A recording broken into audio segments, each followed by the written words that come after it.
This is a Rogue Media Network podcast. I am Bruce Voge. Hey. So let's see if I can get all the shows in one place. So it is the Party Gamecast featuring the Party Gamecast, a podcast about party games and games you take to parties, which is probably the main show. If anyone had ever heard my voice, they would know me from. I also appear on a show called The Spiel, very rarely doing reviews specifically about dexterity games. I also appear on Board Games as one of their regular contributors. I also...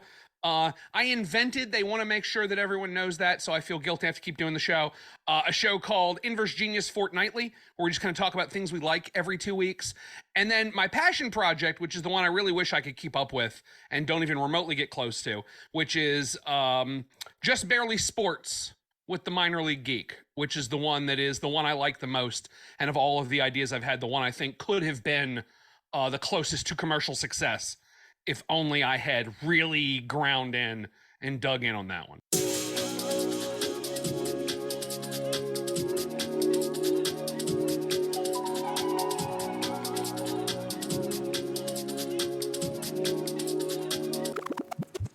Hey, I'm Mike. Welcome to Podcast Diaries. These are the stories of podcasters who feel alone, just like you.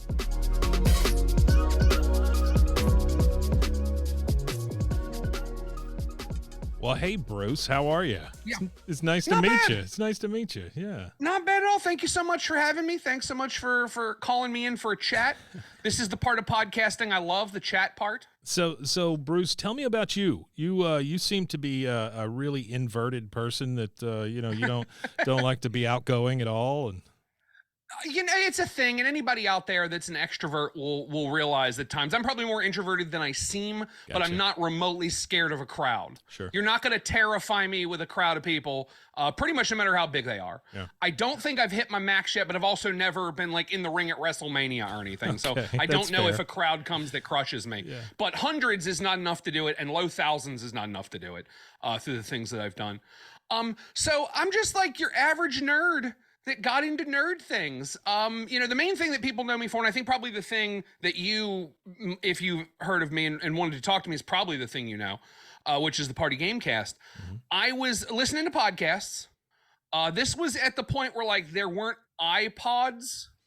Yeah. So they were called a podcast. Sure. It's like some rich kids had iPods, but everybody else was like either listening on your computer, or I did a gig where they gave me like this thing that was about the size of the battery it contained that you could listen to podcasts on. Yeah. And at that point, all that was really out there in the board game space was the Dice Tower, the Spiel on board games. That was almost exclusively it.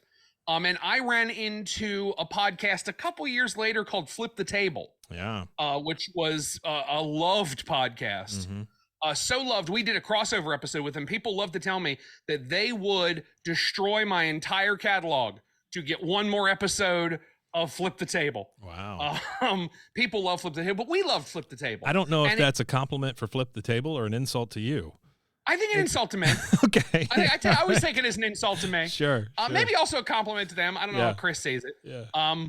But hearing that, it sort of broke paradigms for me, right? So every time I heard a podcast, it was two Caucasian dudes talk about games. And that was it. That was literally all there was. The joke is, well, that's really all there is. No, back then, that was literally all there was. Yeah. And it all leaned towards heavier games with more complication. And I sort of looked at the environment and said, well, no one's talking about party games. Like Flip the Table was very close. They had a fun show, and they taught me you could make a fun board game podcast and have fun and not be overly intellectual. Not that there isn't a place for that. I'm not anti-intellectualism. It's just all there was in board games at that point was people heavily intellectualizing board games. Right. And I was like, no one's having fun. So I wasn't even a big fan of party games. I more just looked at the environment. I liked a couple and said, like, somebody needs to do this. This isn't represented at all. They're given no respect, and I think I should do it. And a couple of my friends at that point, my friend Erica, was sitting on my couch, and I was like, yeah, I should probably do this. And she's like, what's stopping you? And I said, I don't know. I don't have any equipment. She said, I'll bring equipment over. I do a podcast. I'll bring it to you. There you go. I was like, I don't know. And she's like, no, I'll bring it here tomorrow. We'll do this tomorrow. Ended up being her, and at that point, probably my girlfriend at that point, now my wife, Rocky, and our friend Mike, and It just got bigger and bigger, and people changed and had to do things, and we had this created moving cast of people that have done it over the years, so that we could always kind of have like just a different cast of folks to talk about party games. You know, that is one thing that I have noticed with podcast folks. They share like crazy. As far as equipment and advice and stories and all that. I mean, it's very much not a closed community. Not at all. People are maybe a skosh protective of like their brand. Sure, and you can't see it out there, the big quotation marks. Yeah. Because what led to, so we did one episode, and once again, if you know about all this, if you're listening and you know about the whole past, you're not going to know what I'm talking about. But our show and Flip the Table one year for a New Year's or for a April Fool's prank switched shows. They did our show. Oh, that's cool. We did their show for a whole episode. Yeah, I like that. And the original plan was, in the Dice Tower Network, I wanted to get everyone to do it. I wanted to get like 20 shows to all jump over and switch formats. And so many people were protective of their format. They were like, no, I won't, or no, I won't. Even Chris was like, I do it with you. I don't know who else. We weren't real protective of our format because we were like, we just talk about party games. Anybody can do it. Sure. And if you do poorly, that's almost more fun for one episode. So that was the thing I found, was that like equipment and time and thought and concepts, but like everybody's real gripped onto their brand. Which I'm not sure, with the exception of a few incredibly well-produced podcasts, that anyone's brand is so strong that you need to be you need to treat it with kid gloves. I think, a little more messing around would be fun, because we got the idea at that point. Drew Carey was doing The Price is Right, and Craig Ferguson had The Late Late Show. Gotcha. And one year, all of a sudden, they told no one, you turned on Price is Right, and Craig Ferguson was hosting Price is Right. And when you turned on The Late Late Show, Drew Carey hosted The Late Late Show. Oh, that's cool. And if at the point, you're CBS, and that's your brand, and you're not that careful. Right.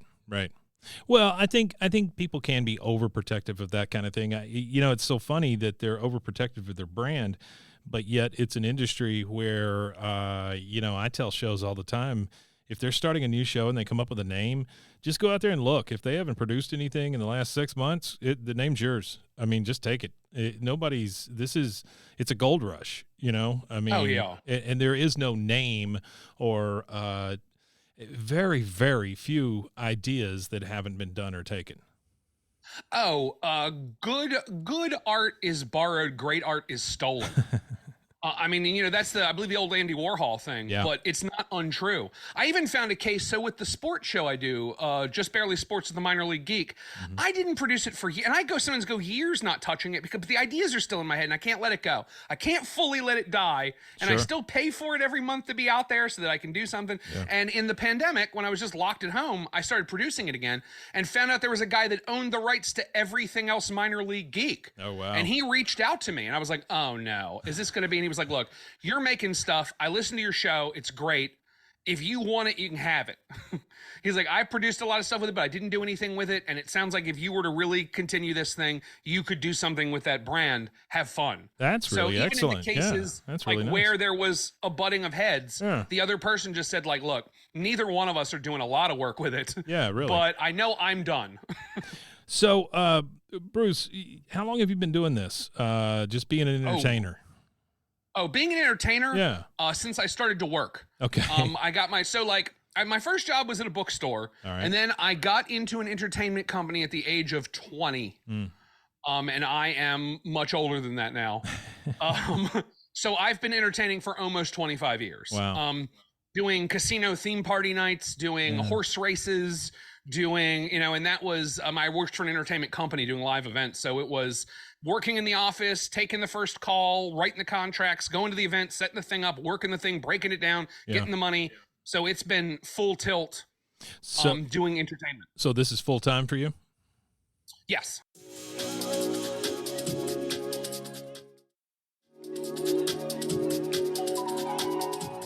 Entertainment is full time, and there have been different things that have come in the middle.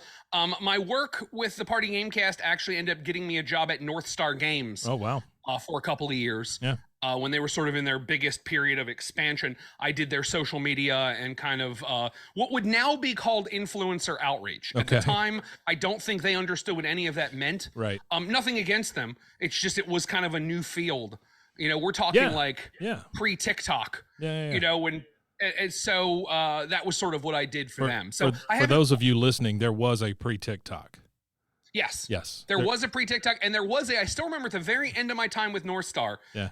So we had games in like Target and Walmart and Barnes and Noble. So we're fighting your Mattels, we're fighting your Hasbros. So we were really trying to go up against some very big publicly held companies. So we had brought in some backup marketers to help us. Right. And one was someone to help me with social media. So because they were really had a grasp of everything, they had created like some real viral campaign for Chex Mix that did really well. So we were like, well, they can help us. And I remember we were all talking and they were like, yeah, we think there's something in TikTok. And this is like maybe 2018. It had just jumped off of Musical.ly. Sure. And I remember looking at it and like every single TikTok video was like, sometimes my dad be like, but I'd be like, and I was like, I'm too old to be here. I can't do this. Right. This is inappropriate. I'm not supposed to be here right now. I can't sell to these people. So Bruce, one of the questions I've asked every podcaster and every showrunner is what is your motivation for doing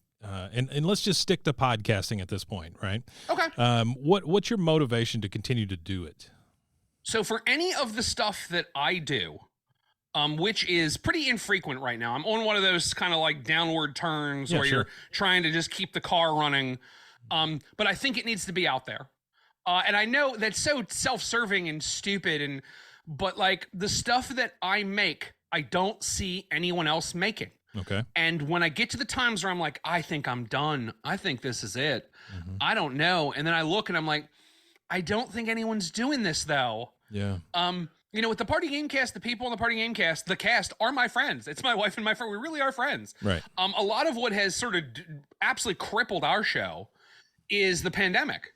Okay. Because like we play games where you have to get together to play them. Yeah, absolutely. So finding content has been super duper difficult.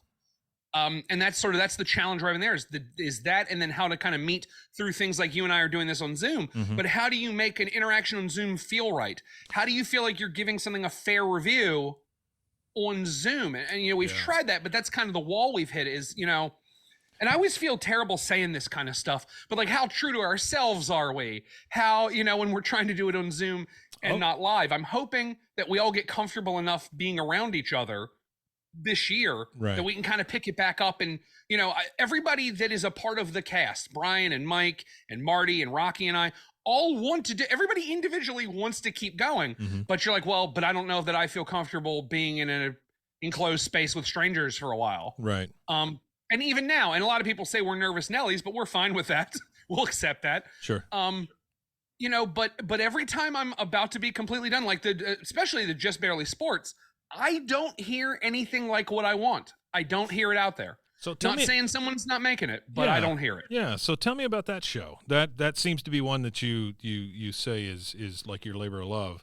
So that's so Just Barely Sports literally covers anything that's sports but isn't actually sports. Okay. So it's anything from a sport that you may not think of as a sport to all the extra things around video games. I have an interview I still need to edit with a guy who made NBA Jam the book. NBA Jam the book? Yeah. He wrote the entire history of Midway making NBA Jam, every single part of it, from the announcer not really getting paid well because it was like a side gig, and he was part of, I think, either the Groundlings or Second City. Okay. And the guy, like the NBA Jam, the boom shakalaka, made like $600, and that's all he ever made. That seems about right. Yeah, that seems about right. Yeah, sure. Yeah, that seems like what you do, but it's stuff like that. It's mascots. It's at one point, Minor League Baseball had a period where they destroyed 100 of their own teams because they put in new rules about who could have a team and how many teams a major league parent could have. So I literally went through and like researched all the different reasons they did it and all the different labor laws that have affected MLB and why they would do this. And you know, so that kind of stuff. Like the thing I'm really fascinated with right now and I want to look more into is how NASCAR scoring works. So like, I don't wholly understand, and I'll be honest, you're hearing the beginning, you're hearing the notes on a piece of paper. Sure. I understand rally scoring, right? If you're in first place, you get 22 points. If you're in second, you get 20, etc. Okay. NASCAR added a playoffs, right? So the top at this point, what they do is at a certain amount of weeks, if you're in the top 20, you get like 1,000 extra points. Okay. So you're in the next round. Okay. And then you show up the next week and you have 1,140 points. And then if you're in the top 16 the next week, you get another 1,000 points. And if you're in the top 12 the next week, you get another 1,000 points. So to where it's a playoff. In the very end, it's two teams battling it out for the last 1,000 points, which I think is very exciting. Okay. Here's what I don't understand. There are still all the cars on the racetrack, and I don't understand why. Well, I don't get it. Yeah, that's true, I guess, huh? I wholly understand if at the mark of 20, only 20 teams showed up to Talladega or wherever. Sure. I'd get it. I'd go, okay, well, 20 teams are fighting. Okay. But all the teams show up. Because you're thinking traditional bracket, right? I mean, you got to get down to the two. Yeah, I'm thinking bracket or elimination or even any kind of standard playoff thing. You know, even if I say double elimination or whatever. Yeah, sure. But if I say the top 16 teams in the NBA are going to play the next round, when we get to wherever, there are 16 teams. No, 32 don't show up just for the hell of it. Yeah. Yeah. Sure. And I'm sure like NASCAR fans, I'm positive understand it. I, as an outsider, don't, but I want to badly. Yeah. So it's stuff like that. We covered Gels Marble Runs. Okay. The internet's biggest marble-based sports competition. Yeah. Where it's literally watching marbles race. Right, I watch it every week. I own the clothes. But that's the kind of stuff we cover on the show. But like that stuff I'm talking about. You own the marble clothes. Oh yeah. I have the O Rangers. Okay. On my team, I have an O Rangers shirt. Okay. My wife has a green duck shirt. I just bought her for the holidays because she's a big green duck supporter. Yeah. That's another marble team. Another marble team. Okay. All right. But you can hear, like, first of all, the sound in your voice is what I love. Yeah. Because it's that mix of like interest and incredulity. Well, sure. Like, yeah. This can't. Now, what? That's just my normal speaking voice, but yeah, sure. Yeah, that's right. But I love that about it, and that's why even when I leave it for 4 years, I come back to it. Yeah. Because I don't hear anyone else doing that. That is a great idea. It's a good concept. Yeah. And you've been doing that for how long? Oh God, I started it not soon after the Party Gamecast. So I've been doing the Party Gamecast since, and I mean, I guess I say it's not just me. It's a whole bunch of us. You're the only one on camera, so yeah, I'm here. I want to say 2014 was when we started that. Maybe I started Just Barely Sports 2016. Okay. And with some wild stuff. How many episodes do you think you have? The Party Gamecast, if we counted everything in its not just numbered episodes, but all the extra stuff, probably almost 200. Wow. For Just Barely Sports, I think there's something like, we also, for a while, I was doing, during the pandemic, I was doing what's called a logo show in the middle, where I just talk about an insane logo from minor league baseball. Oh, okay. So probably 30, 40 episodes of that, if we count the logo shows, not just the numbered stuff. Yeah. So I didn't give up at 8 on any of them, but they're all sputtering along. But what keeps them sputtering along and me not just folding the book and going, that was the period of my life where I did podcasts, is, like I said, I just haven't heard anyone do those shows. Those two shows, I don't hear anybody do anything exactly like it. Yeah. I hear board game podcasts that talk about party games sometimes. I hear sports people occasionally go off into something like the Savannah Bananas for an episode, or they talk about, like, especially when the minor league thing happened, a lot of people would talk about that for an episode, but no one that would stick in this, what's this weird stuff that's going on in the edges. Right. So if you counted up the number of shows over the number of years, what do you think you got? How much work have you done when we assign a show to being work, right? How many episodes total you think? Yeah, you said 30 or 40 for the one, 200 for the other. Yep. What else? And so are you trying to get, I want to make sure I understand the question. You're talking about like a number of hours or No, I'm thinking, well, yeah, maybe. I don't know. I'm thinking this is a lot of work we're talking about over an extended period of time. Yes. Like if somebody had to go behind you and scoop up all of the completed shows. Yep. And then go through and count them all. What do you think that number is?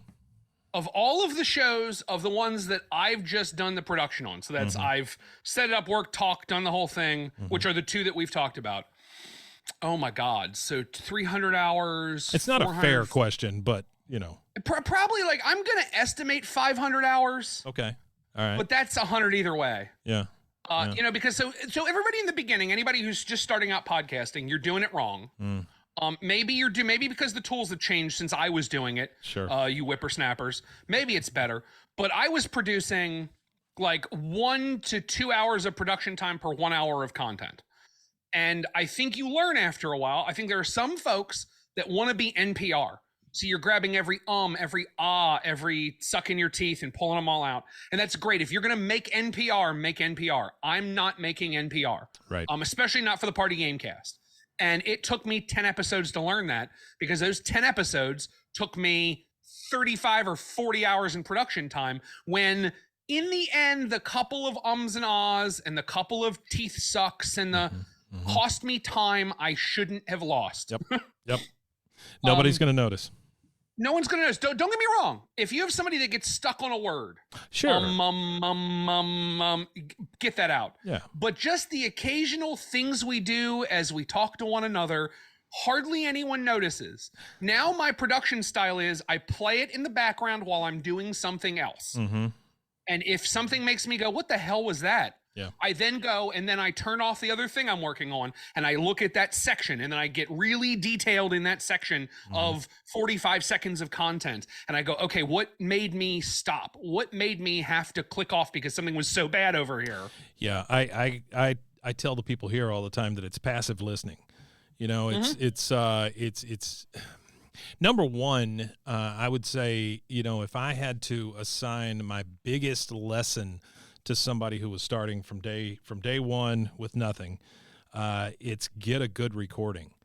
That is the most important thing, because that's going to save you hours and hours of labor. And if you think editing is tough, try it with a bad recording, and just get it right the first time. And if that means you have to have somebody on the other side listening and flagging stuff or writing times down or whatever, great. Do that, because that little bit of work that you're going to put in for that hour that you record is going to save you hours and hours on the back end. Oh, definitely. The 80-20 rule is real. Yeah. And I would say that last 20% of polishing, unless you really have a honed idea and you really know what you're doing and you really have a target you're trying to hit, you've tasted enough success that you can be successful if you're perfect, then by all means buff it to an extreme shine you can see your face in. Yeah. But if you don't know where the money's coming from, unless you're that obsessive, you got to let that last 15% of what could be perfect go. And I realize, like, I'm a failed podcaster saying it. So maybe the successful people are doing it, but I think the successful people have paid someone else to do it because they had such a good idea. I think that once you get down to that minutia, that you are taking the human element out of it. You're a little bit. You're turning people into a robot. You're turning people into this. Nobody wants to listen to a sterile conversation. No. And I that's not the way we talk. That's not the way we converse.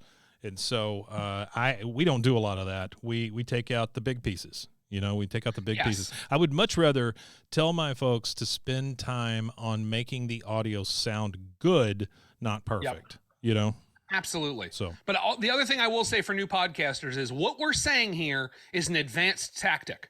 This is not an excuse to not edit your show. That's true. Your show with things running away that make no sense, That's 25 minutes of saying hello, that is unacceptable. Not to say that we haven't ever done it. Yes. I think more so what I'm saying is you're going to go through those pitfalls just like everybody else. And absolutely. That's great. Just know that every one of them before you has done the same thing. Yes. Yeah. And feel free. Don't feel bad when you dangle in it. Don't feel bad that everybody else did it. You have to learn it yourself because you're like, well, That's I'm right. the one that's going to figure the puzzle out. And you're not, but by all means. No, failure is a great teacher. So what, just kind of switching gears a little bit, Bruce, what kind of equipment do you use to record your shows? Okay, so it's been different stuff at different times. We're old enough that what we had when we were live was a Kai EIE, which was this big giant red box that you plugged 4 microphones into and plugged it into the computer. Yeah. And we did that with 4 essentially like SM58s. Okay. Is what we're using, because I have a big love of, you're probably going to be, how family friendly is this podcast we're doing here? Oh, say what you want, Bruce. Okay. You're in a shitty room with shitty acoustics. That's you right. always are. Yes. You always are. Sure. The good thing about an SM58, number 1, if someone breaks in, you can beat them to death with it.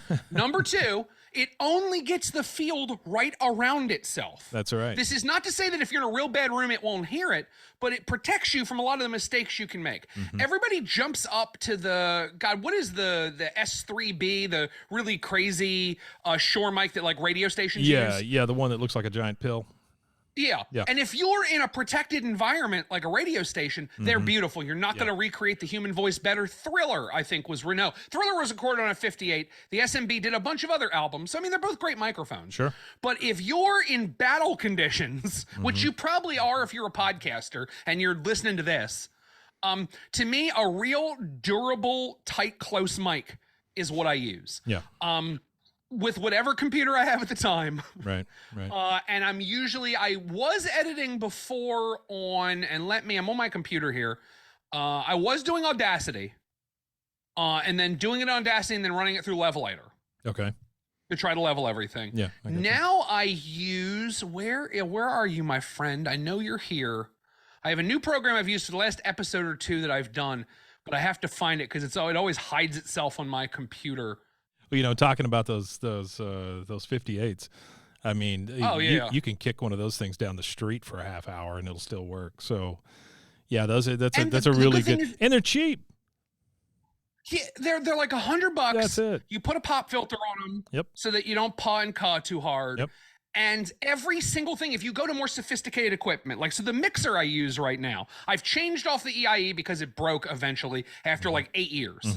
I have a Bose mixer that I use because I use it for my DJ company. So it does double duty and works here. It's what you're listening to me on right now. Yeah.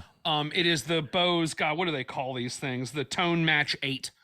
But it has a setting for an SM58 because everyone knows that's the microphone that everybody uses. Like, no matter how high-end or silly a budget you get, there's always going to be some knob that's an SM58 knob to make it sound good. That's right. The other thing I'm using now for editing is Descript. Oh, yeah, really? Okay. Yep, I have been using that. How is that working out for you? So I like it because, I just talked to you about how I edit, which is I just listen to it and do something else. Yeah. With Descript, it makes me be a little more active because I watch it typing everything on the screen. And 2, if I don't like a whole bit of content, I don't have to listen for it. I can see it on the screen and just delete it like a Word doc. Yeah. And it just takes it all out. It also gives me, now I haven't used this advantage yet, which is their main selling point, so I'm a fool for not using it, is it gives you a full transcript of your show. Kinda. That's a big deal. Yeah, keywords is all you're really looking for, but I got you. So it does that as well, which I just haven't taken enough advantage of because I just haven't used it enough. Yeah. It also apparently has an algorithm where it will learn the voices of the people on your show and will fill in things if you've made a mistake. That is creepy as hell, but yeah, sure. Right? Yeah. Right? Like, it's supposed to be able to deep fake the voices of the people on your show. Yeah. I haven't used it for that, and I can't fully understand how to because I haven't committed enough time into learning the software. That's a me thing. That's a guy who doesn't make podcasts frequently enough and should make them more. Sure. It is also software as a service, so it's $30 a month to have it. Yeah. When I'm fully rolling, doing 3-4 shows a month, it feels like nothing. When I am being lazy and I don't have it in me and 3 months pass, it feels like I'm paying a fortune. Yeah, sure. But I will say it has worked for me so that when I edit, I get my edit time down now from like 2 hours to like 40 minutes. That's great. That's wonderful. Yeah, I've followed Descript for a long time and have just never pulled the switch. We have a couple of shows that they come in and they use the studio. So it's just rental time, but they use Descript and they swear by it. So that's wonderful. The AI stuff scares the hell out of me, but other than that, it's great. Yeah, and that's the thing. I'm just old enough that I won't just take a trust fall into AI wholly willfully. Not saying I don't use it. I definitely do. I use Descript. Yeah. But the whole time I'm like, which is worse? the fact that the Russian government is looking over Audacity or the fact that the robots are looking over Descript. I guess I'll take Descript. If someone's going to watch me, I at least want to save an hour, 15 minutes of my time. That's exactly right. Hey, so I don't want to keep you much longer. I have basically just one more question for you, and this is the hard-hitting one, okay? Okay. If you had to thinking about your shows, thinking about podcasting in general, because that's what this is geared towards. What do you see as success as either a podcast or a podcaster? What does success mean to you? It can be so many things. And I realize you're asking me, what is it to me? Yeah. To me, Bruce, Yes, what is it? to you. To me, it was crossing 1,000 downloads an episode. To me, it was getting a job in the industry where I got to go to it was like winning a prize. I got to go to every convention all over the world. Yeah. To me, that was a very easy way to mark success. It was making more than 50 episodes. It was having people say, what gets me through is listening to your show. It was, I bought this game because of your show. Yeah. It is, we changed the way we edited our rules for the second edition after hearing what you said about the first one. Yeah. It's all those things. That's cool. It's as simple as hearing the sound of your own show and saying like, shit, that sounds good. Yeah. My wife and I both talked about it because she had a job where she drove a lot with other people in her car, and sometimes it would just pop up and it would sound professional enough that nobody would really notice until they heard her voice coming out of the speakers of the car. Right. And that to me was one of those things where I was like, to me, there was success in that. Now, for others, it's, running a Patreon that makes a ton of money. We've run a Patreon that made enough to pay for the show. Right. And that was great. That felt real good. Don't get me wrong. If ESPN had reached out for my little show, that would have felt real good too. Sure. But it wasn't where I pegged my success. My success was in a lot of those other places where I feel like I've been successful. Am I Joe Rogan successful? No, I haven't bought a house or car on it. He also wouldn't be my direction I would pick to go. That's true. But if you look at successful podcaster, whatever your feelings are, you can't peg that however you judge success, he probably achieved it. Oh, sure. Sure. But this is also a guy who was successful in other areas before he even started. Oh, podcasting is a lot easier when TV has made you famous. No kidding. I mean, like, and anybody, like, that's for a bunch of people. Like, I listened to the New Day's podcast from wrestling. Yeah. Would I listen if they weren't the New Day? No, I wouldn't know who they are. Right. So I can't knock that. Yeah. But, for me, success was a lot of those other steps along the way. Yeah, I think there's something really valuable in that, setting those small goals and achieving them, right? I mean, that's how you keep going. Absolutely. Yeah. Yeah. I think you also you have to love the concept. Yeah. For me, and if anybody looks, I don't think we've officially put out a podcast for either of those shows in 8 months. Okay. But they're not dead. Yeah. They feel dead. If you're listening, you might say, I think they're probably dead. I get it. But the reason that we're still talking and still thinking of making an episode is because that thing I said before, I don't see anything else in the world that looks like it. Yeah. So I can't just drop it. Yeah. Maybe it would be best if I did, maybe like calling it dead would be fine, but I won't because I still don't hear anyone else doing it. No one has stolen the idea well enough yet that I have heard. Yeah. So for both of those, I keep going. And I think that's a key, is having an idea that is enough of who you are that until someone does it really well, you can't entirely let it go. I think sometimes, the two things that I teach here are consistency. Number one, be consistent. I know I'm speaking to a guy who hasn't put anything out in 8 months, but still be consistent. But you're not wrong. That is a correct thing. I conceptually know, and we talk about this a lot. If we had managed consistency years ago, I don't know where we could have gone. It feels like at a certain point in this game, and the game I'm talking about is podcasting. If you do it long enough, you'll find your crowd. That's just all there is to it. It's not like podcasts are going away or becoming any less niche. You're gonna find your people. Oh, definitely. You just got to keep at it. And talk radio is a thing, right. And the stuff we're making is bespoke talk radio. Yeah, sure. And there's nothing wrong with that. You just have to realize how bespoke your talk radio may be. I remember in the very beginning, another podcast that I'm not going to mention just because they don't come out the best in the story. Sure. And I both came out right around the same time. They were like one show ahead of me in timing. And I noticed that I was getting hundreds of views and listeners, and they were getting thousands. Mm-hmm. And I said, like, help me, guys. What am I missing? And they're like, you talk about party games. That's what your problem is. You want listeners? Talk about everything. You want to talk about party games? Accept your 100 listeners. And I sort of like had to have a moment and go, you're right. You know what? I think I'm going to take my 100 listeners. I'm okay with that. Yeah. And that was, deciding what success was again, that is a very, very good point, Bruce, in that it sometimes doesn't matter if it's 10 million listeners or 100. It's the quality of the listener also. Mm-hmm. Like, have you developed your crowd? Have you developed your group? If you have dedicated listeners, that's better than having 10,000 passive ones.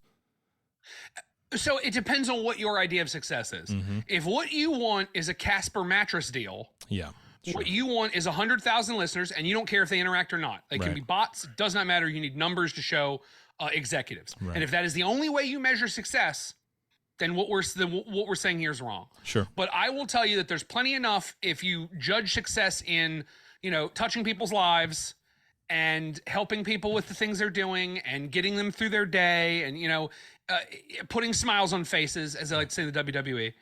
If that's what you do and that's what you want to do, that small crowd is great. And as long as you know that small crowd and you have that small crowd will support you. They will make sure that your expenses for your show are taken care of. Yeah. They will, and when you take 8 months off, they'll occasionally send a sarcastic note, but you're still on their feed. Yeah. And they'll joke. Like, I've had people joke with me, see me and go, Bruce, still on my feed. Let's see when the last, it shouldn't be on my feed anymore. That's right. Like, okay, that's right. Yeah. You're right. No, but they're still there. Yeah, it's a dedicated crowd. Which is awesome. Well, Bruce, thank you so much for spending this little bit of time with me. It has been just an absolute pleasure getting to know you the little time that I have. I am a supporter of yours and didn't even know it. And so I appreciate you being out there and doing the things you do. I love the fact that you live life so large.